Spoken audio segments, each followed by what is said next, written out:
Hi, welcome back, physical sciences students. Grade 12. We are continuing with our series on organic chemistry.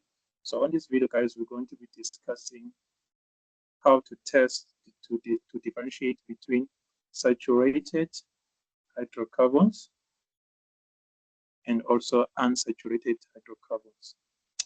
So now, please make sure that you check our playlist on organic chemistry so that you can get a full background how we got to this. Now, what they would do now in the laboratory to test between saturated and unsaturated hydrocarbons. So now this is what they will do in the laboratory. So now they're going to place these two substances or solutions in the test tube, like these ones that I've shown here. And maybe test tube A, they can place the saturated hydrocarbon, which is alkane in this case. And on test tube number B, what they can do, they can place in the unsaturated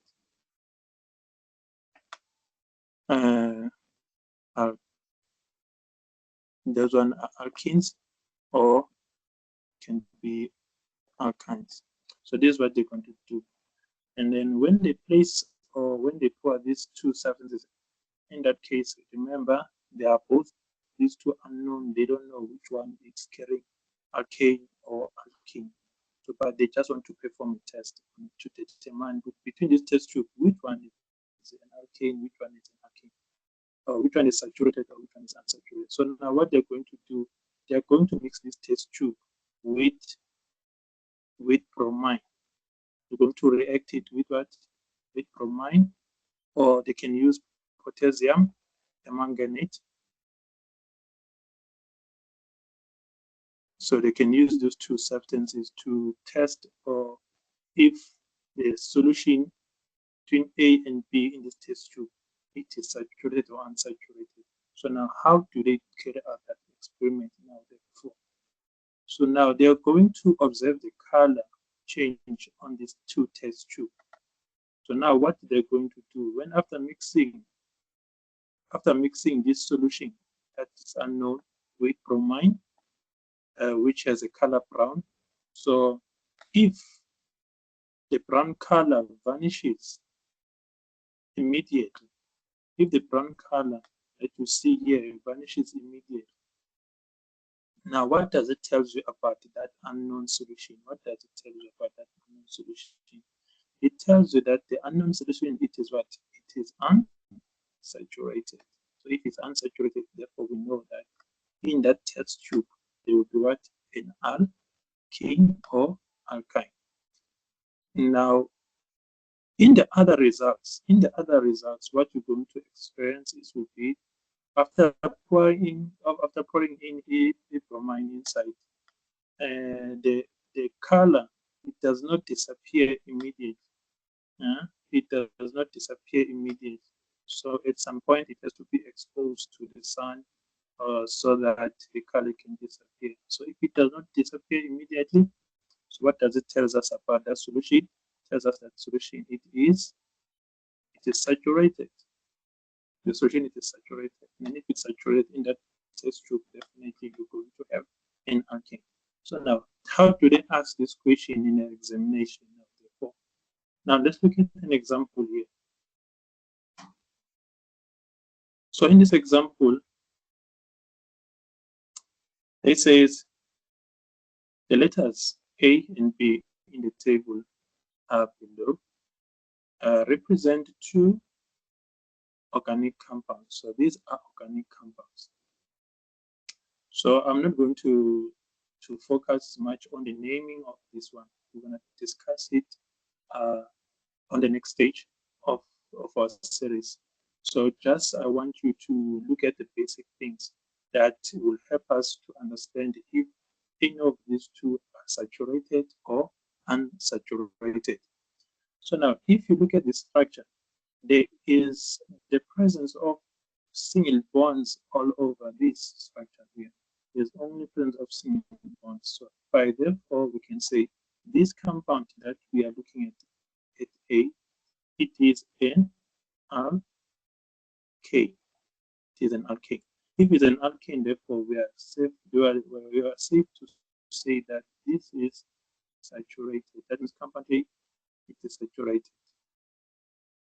So it is saturated. Then when you look at compound number B, because of the weight here, put 2 in. They put 2 in, it comes from what? An alkane. You look at the end of the weight there. It is an alkane. Therefore, this one they have a double bond. So this one have semi bonds all over carbon to carbon. This one have a double bond. So what does it tell you about the nature of compound B? Therefore, this is a unsaturated hydrocarbon. So now we know we have now identified this. Now let's look at the question now. What did the question say? They say a laboratory assistant use bromine water to distinguish between compound A and compound B. So please note this. Now let's say let's just finish the question. It says she adds bromine water to a sample of each into different test tubes. So he takes the samples of these two and then he put them in a test tube, just like the way we've seen it on the test tube A and B here. These samples are put there. They are put in this test tube there. And then he adds what? Bromine on top of them.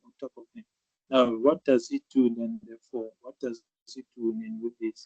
Then she observed that the one compound decolorizes the bromine water immediately. That means in that one of the test tube, the color of bromine it just disappears immediately there, while the other one only reacts after placing the test tube in a direct sun. Write down the letter or B of a compound that will immediately decolorize the bromine. So based on our understanding about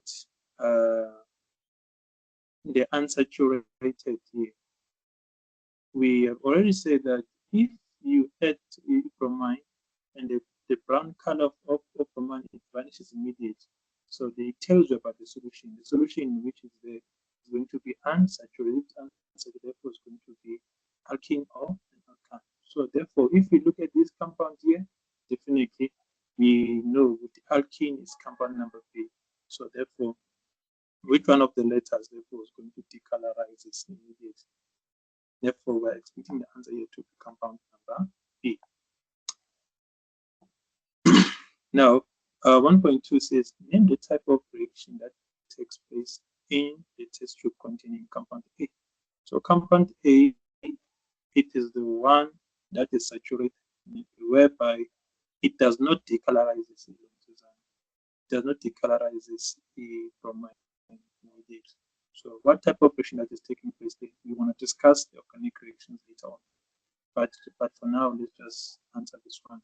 And then this one is going to be we call it a substitution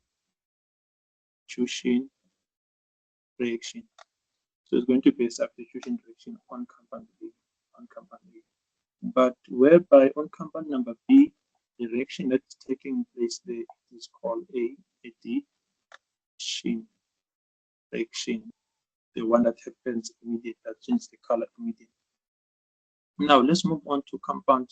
Get question number 3 now. Question number 3 says, write down the structural formula of the organic product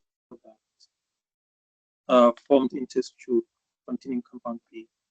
Compound B is this one, it's unsaturated. So what type of reaction, what compound that is going to be formed here? So we said it is an addition reaction. So this is how compound B looks like structurally. I'm just going to write it the full reaction so that I can show you how it does happen. So don't worry if it's your first time to see this, don't worry. I'm going to cover this one on the later stage and explain it to you how does it happen. Maybe for those who are doing maybe probably revision, let me just answer this question for you, and then so that we don't have to repeat it later. So now, and then this is how the reaction happens. Compound B is put 2 in. So this is how it looks like. This is put 2 in. So when they pour in, when they mix it with bromine is going to be looking like this structural. And then when these two they react, then the product that's going to be formed is going to look like this. And then which is the answer which they are looking for in this case. So I'm going to write it here. They want the structural formula.